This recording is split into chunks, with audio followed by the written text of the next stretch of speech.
ইতিমধ্যে স্ট্রাকচারালি আরো কিভাবে স্পোর্টসে আর্থিক সহায়তা স্পন্সর কিভাবে বাড়ানো যায় সেই বিষয়গুলো নিয়ে কর্পোরেট প্রতিষ্ঠান এবং বাংলাদেশ ব্যাংক, তারপর বাণিজ্য মন্ত্রণালয়, অর্থ মন্ত্রণালয়ের সাথে কাজ করছি। সামনের দিনগুলোতে আমরা এমন একটা ইকোসিস্টেম বিল্ড করতে চাই, এমন হাই পারফরমেন্স ট্রেনিং এর ফ্যাসিলিটিস আপনাদেরকে দিতে চাই, যাতে করে আপনারা যখন ইন্টারন্যাশনাল টুর্নামেন্টগুলোতে পার্টিসিপেট করবেন তখন কোনোভাবে আপনাদের এটা মনে না হয় যে আপনার বিপরীত প্রতিদ্বন্দ্বী যে পার্টিসিপেট করছে তার থেকে ফ্যাসিলিটিসে, প্রশিক্ষণে এবং সুযোগ সুবিধায় আপনারা পিছিয়ে আছেন।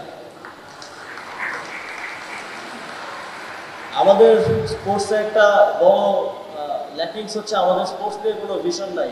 আমরা আগামী 5 বছর 10 বছরে বাংলাদেশের স্পোর্টসকে কোথায় দেখতে চাই, কোনো প্রাইমারি ভিশন আমাদের নাই। আমরা খেলছি তো খেলছি, তো ক্রিকেটে আমরা অনেক ভালো করলেও, আমাদের অনেক সুনাম থাকলেও, আমরা এই ভিশনের অভাবের কারণে আমাদের এখন পর্যন্ত কোনো ইন্টারন্যাশনাল ট্রফি নাই।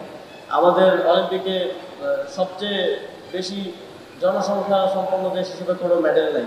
তো এই জায়গাগুলোতে আমরা একটা 10 বছরের ভিশন সেট করা নিয়ে কাজ করছি যে আগামী 10 বছরের মধ্যে আমরা কি চাই। আমরা ফুটবলে 10 বছরের মধ্যে ওয়ার্ল্ড কাপ খেলতে চাই, আমরা ক্রিকেটে 10 বছরের মধ্যে একাধিক ইন্টারন্যাশনাল ট্রফি চাই, এবং আমরা জিমন্যাস্টিক্সে আমরা কি চাই, কোথায় আমাদের সম্ভাবনা আছে, কোথায় টার্গেট করে যদি আমরা কাজ করি, ট্রেনিং দিয়ে আমাদের প্লেয়ারদেরকে, আমরা তার মাধ্যমে বাংলাদেশের জন্য যেন সে সম্মান বয়ে আনতে পারে, বাংলাদেশের জন্য যেন সে নাম বয়ে আনতে পারে, সেরকমভাবে আমাদের অ্যাথলিটদেরকে সহযোগিতা করতে চাই।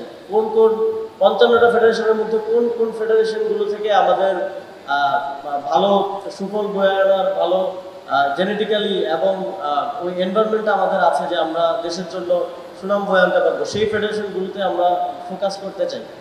তো আমাদের এই জার্নিতে আপনাদের সকলের সহযোগিতা, অংশগ্রহণ এবং আপনাদের সকলের সমর্থন প্রত্যাশা করছি।